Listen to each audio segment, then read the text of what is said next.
Ako po ay nagkaroon ng cervical cancer stage 2B.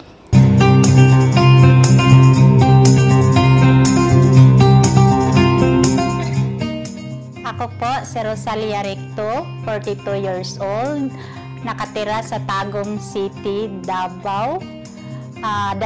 May dalawang anak. Ako po ay namasukan bilang kasambahay dito sa UAE, 5 years. Ako po ay nagkaroon ng cervical cancer stage 2B. Nung naramdaman ko po, hindi ko inakala na cancer na pala yun kasi parang normal lang siya na back pain at dysmenorrhea. Pero nung ako ay nagpunta sa OB, sabi ng OB, it's a serious na cyst sa cervix ko. So, nag-recommend ang doktor na pupunta ako sa CT scan. So, nagkaroon ako ng CT scan at ito ay nag-result na stage 2B cancer. Nung sinabi ng doktor na stage 2B cancer, nawala na ako sa mundo. Hindi ko na alam kung ano ang gagawin ko. Sabi ko sa doktor, Dok, mamamatay na ba ako? Pero iyak nang iyak ako nun kasi alam mo pag cancer, wala na talaga. Wala nang pag-asa yung isip mo. Lutang na ako nun. Nung sinagot ako ng doktor na hindi ka mamamatay. Nung nakaharap ako sa maraming tao, umiyak talaga ako. Wala akong pakialam na maraming tao sa harapan ko. Nung may kaibigan akong nakilala, sabi niya, inom ako ng barley. Sana kung makabili ng barley. So may kakilala pala siya na nag-iisa kami sa isang building na yon. So sinabi niya, may kaibigan ako na gustong iinom ng barley. Dinala niya si Sir GB sa room namin. Nung pagdating sa room namin, may dala-dala siyang barley. Nung sabi niya, ano na naman yung dinala? Hindi pa ako maniwala kasi parang hindi pa ako kampante.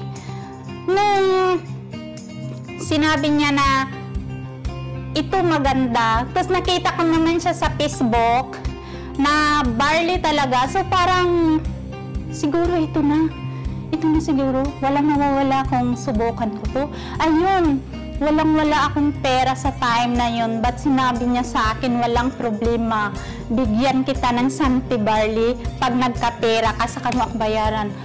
Wow! It's a great, happy na happy ako sa time na yun. At sinubukan kong uminom talaga ng barley. Nagmigados ako 4 times a day. 2 scoop ang ininom ko. Thankful. After 3 days, may naramdaman talaga ako na umipik yung barley sa akin. So nagpupo ako, hindi ko maintindihan yung pupo ko kung ano yun. Basta sticky siya na parang malapot. So after 3 days, dumating na yung second CT scan ko. So sabi ng doktor, wow, your cancer is hindi siya gumagalaw. Talagang hindi ko makalat sa buong katawan ko. Sabi ng doktor, bakit kaya na hindi gumagalaw yung cancer ko? Diyan lang talaga siya, hindi kumalat sa katawan ko. So, naisip ko, thankful talaga ang Santi Barley sa akin bago ako mag-second opinion ng CT scan. Kasi, nakainom ako ng barley. So, na-wash out lahat yun. So, nagpasalamat talaga ako kay Santi Barley. Malaking tulong sa akin.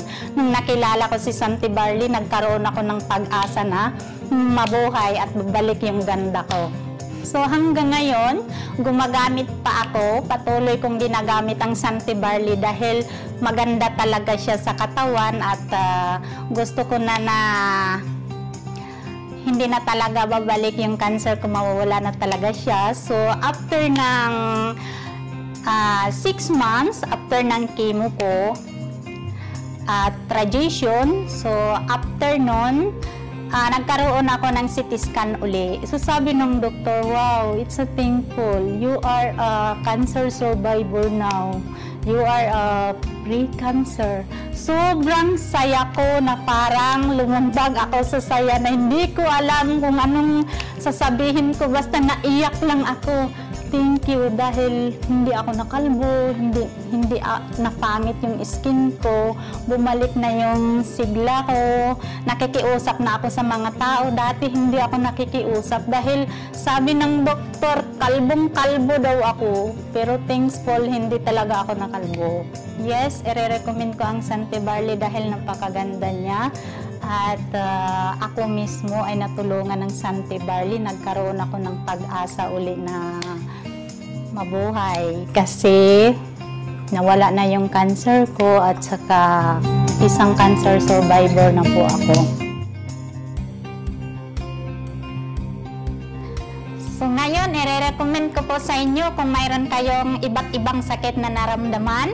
So i-recommend ko po sa inyo ang Sante Barley na ginagamit ko. Ito po yung Sante Barley na ginagamit ko. Maganda po ito kapag mayroon kayong cancer o iba't ibang naramdaman. Maganda po ito, madali lang ang recovery dito.